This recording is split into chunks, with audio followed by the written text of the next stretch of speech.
అందరికీ నమస్కారం. Welcome to Satya kitchen. ఈరోజు నేను టమాటో బెండకాయ కర్రీ చేయబోతున్నాను. ఈ కర్రీ అన్నం చపాతీలోకి చాలా బాగుంటుంది. మరి ఎలా తయారు చేయాలో ఇప్పుడు చూద్దాం. ఇందుకోసం నేను 1/2 కేజీ బెండకాయలు తీసుకొని శుభ్రంగా కడిగి ముక్కలుగా కట్ చేసి సైడ్కి పెట్టుకోవాలి. ప్యాన్ తీసుకొని ప్యాన్లో ఆయిల్ వేసుకొని ఆయిల్ హీట్ అయిన తర్వాత జీలకర్ర, ఆవాలు, మినపప్పు, శనగపప్పు, ఎండుమిరపకాయలు, అలాగే ఒక రెమ్మ కరివేపాకు వేసి తాలింపుని వేయించుకోవాలి. తాలింపు అంతా కూడా బాగా వేగిపోవాలి. ఇప్పుడు మనము ఒక మీడియం సైజు ఆనియన్ని ముక్కలుగా కట్ చేసి వేసుకోవాలి. ఆనియన్ మరీ వేగాల్సిన పని లేదండి, కాస్త సాఫ్ట్ అయితే సరిపోతుంది.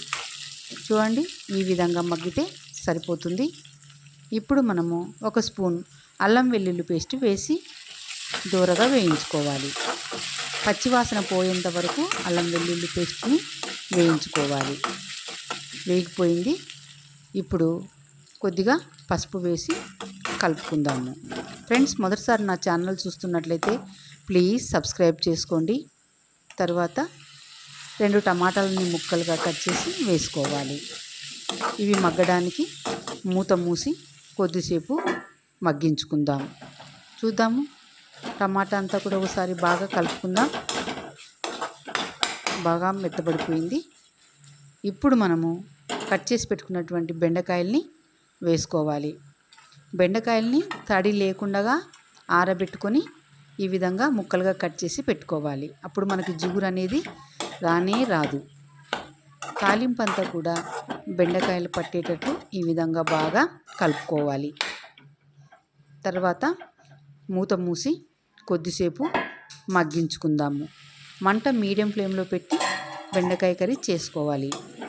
చూద్దాం, అంతా ఒకసారి బాగా కలుపుకుందాం. ఈ విధంగా కలుపుకుంటూ బెండకాయ మగ్గేంత వరకు ఉడికించుకోవాలి.